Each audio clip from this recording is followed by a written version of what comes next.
Hello everybody and welcome to a new episode of Nipponews here on Nipponism. Today we have a little bit different setting because I was too lazy to move upstairs. So today in my living room, isn't it nice? And with the new hairstyle, have you noticed? I'm very happy about that. So what do we have today? Well, I will tell you about mysterious handstrap thieves, about genital artists, and about MonkDelivery services. So let's get right into it, shall we? Here we go. So if you ever have been on a train, I guess it's the same around the world. If you cannot sit down, you know, these very convenient hand straps you also find in buses, whatever. You know, you just grab onto to not fall around in the train while it's going. Well, they are very convenient and they are very well in use, especially in Tokyo, because there are a lot of passengers and most of the time you won't find a place to sit down, so you need these, right?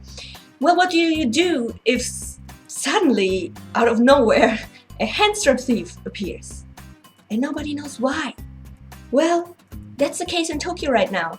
Since November of last year, over 400 handstraps of commuter trains in and around Tokyo have gone missing, and nobody knows why or where they went, because actually there's no reason why you should steal them.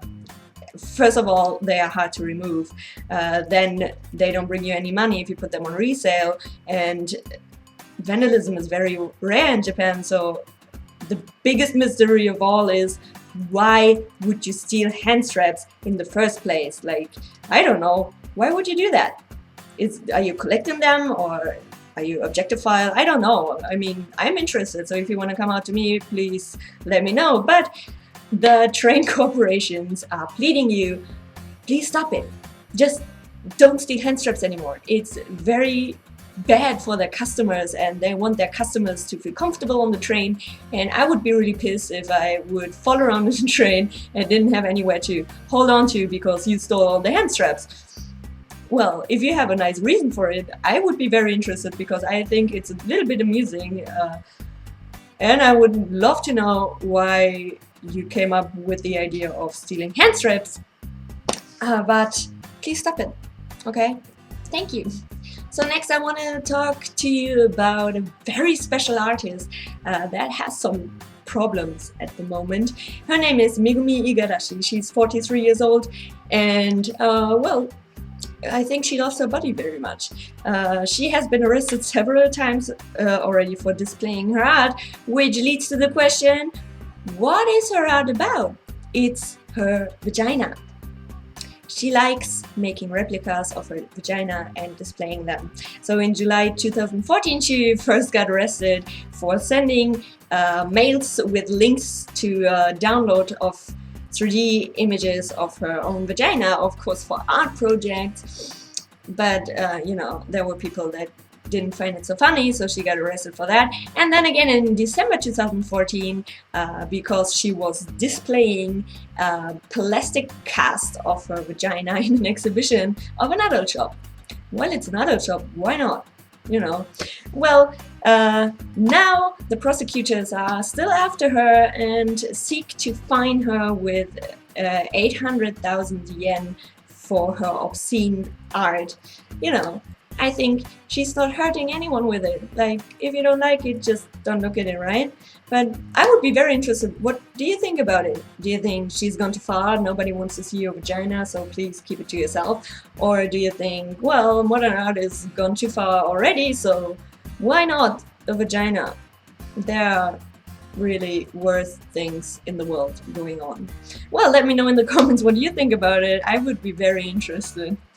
So the last topic of today is a little bit more serious matter basically, but in this case it took a weird turn, if you ask me. Well, let's get into it.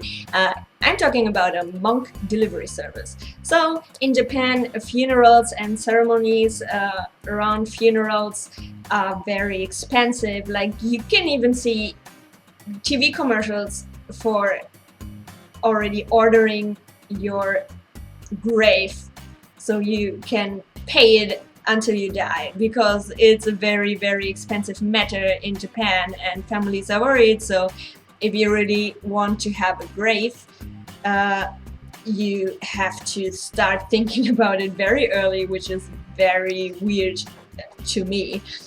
Well, but that's the thing. So now Amazon Japan has come to your help. Yes, you heard me right. It's Amazon Japan. They are offering a MonkDelivery service. What do you think about that? That's what we've all been waiting for, right? Well, what is that about?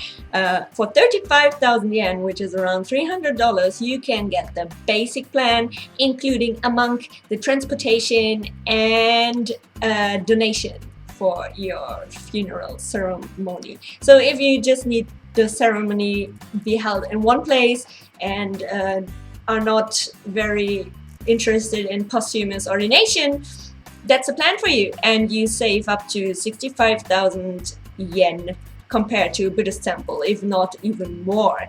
So I don't know what I'm thinking actually. I think it's a little bit weird that Amazon Japan is starting to offer funeral services and actually a monk delivery service.